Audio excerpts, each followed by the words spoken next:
Assalamualaikum warahmatullahi wabarakatuh.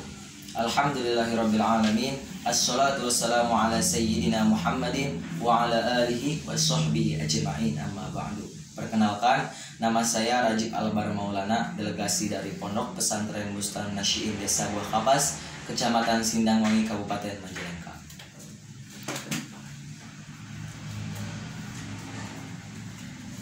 Bismillahirrahmanirrahim. Bismillahi utawi ngaji ingsun kelawan nyebut asma musamane Allah, sifate Allah Ar-Rahmani kang paring asing dalam dunia mari wong mukmin lan wong kafir, sifate Allah Ar-Rahimi tur kang maha kasih ing dalam akhirat mari wong mukmin belaka. Paslon utawi iki nerangaken pasal swiji ibarate pasal fi muharramatil ihrami ing dalam mertelaaken pira-pira perkara kang den haramaken sebab ihram. Yahrum haram diihrami kelawan sebab ihram ala rajulin ing atase wong lanang wa unta lan wong wadon. Apa watun wati li ayati falarofasa, karena ayat falarofasa aila tarfasu tegese ajawati sira kabeh, wa rofasun lan utawi rofas iku mufassarun den tafsir bil wati kelawan wati, wa yafsudu lan rusak bihi kelawan wati apa al hajju haji wal umratu lan umroh, wa qublatun lan ngambung, wa mubasyyaratun lan gepokan kulit, bisyahwatin kelawan syahwat, wastimnaun lan amrih metuaken mani, biadin kelawan tangan, bi khilafil inzali kelawan berbeda metuaken mani, binadrin kelawan ningali, au fikrin atau fikiran, wa nikahun lan nikah. Li khabari muslimin karena hadis muslim la yankihu ora kena nikah apa al muhrimu wong kang ihram, wala yankihu lan ora kena nikahaken sapa muhrim, wa tayyubu lan nganggo wangen-wangen fi badanin ing dalam badan, au saubun atawa ing dalam dodot, bima yusamma kelawan barang kang ngarani apa emak, tiban kelawan wangen-wangen, kamisukin kaya misik, wa anbarin lan anbar, wa kafurin lan kafur, hayyin kang mati, au mayitin kang mati. Pasal ini menjelaskan tentang hal-hal yang diharamkan ketika ihram, baik itu ihram haji maupun ihram umroh. Dalam keterangan ini yang pertama yaitu dilarang untuk bersetubuh walaupun sudah berpasangan suami istri.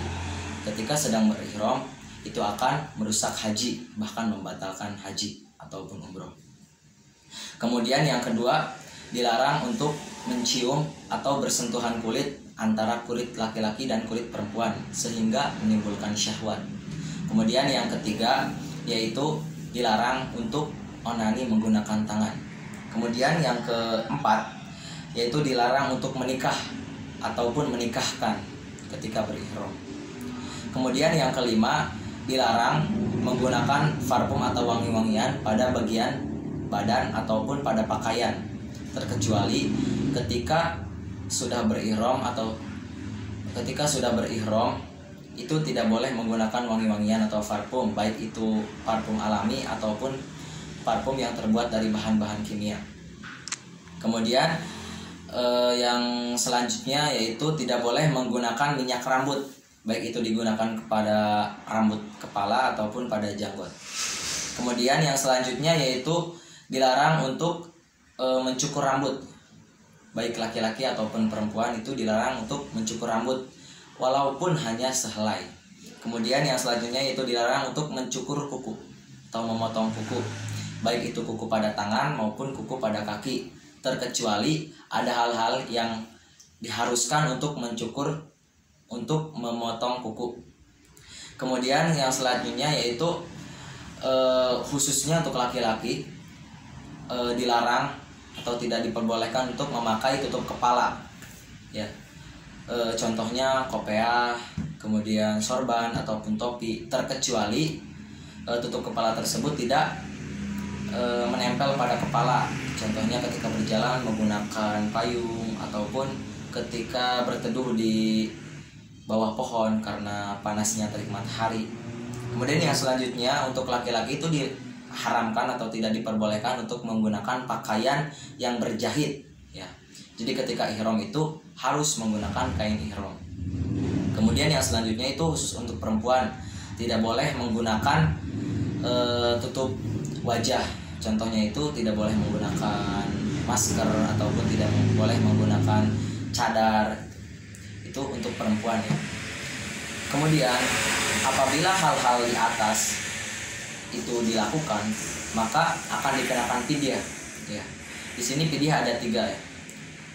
Yaitu yang pertama itu menyembelih seekor kambing yang kategorinya sudah mencukupi untuk dikorbankan. Kemudian yang kedua itu adalah memberi makan pada fakir miskin, dan fakir miskinnya itu harus asli orang tanah suci.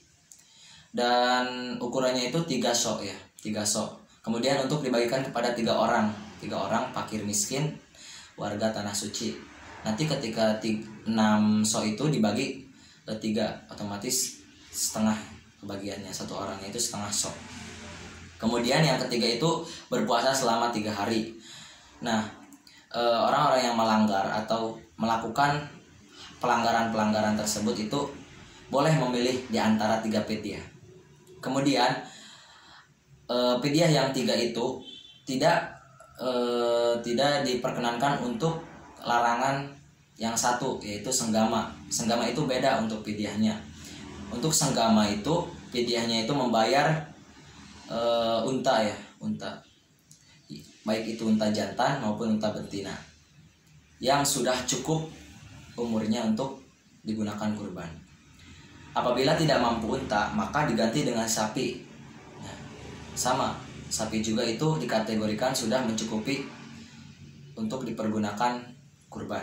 Kemudian apabila masih tidak mampu, itu diganti dengan 7 ekor kambing. Sama, sudah mencukupi umur untuk dikurban. Kemudian apabila masih tidak mampu dari hal-hal di atas, maka itu dengan uang dan seharga hewan-hewan tadi. Nanti itu akan dibelikan makanan dan untuk disedekahkan kepada fakir miskin di sana. Oke, mungkin itu saja yang dapat saya sampaikan. Mohon maaf apabila ada kekurangan. Bila taufiq wal hidayah. Wassalamualaikum warahmatullahi wabarakatuh.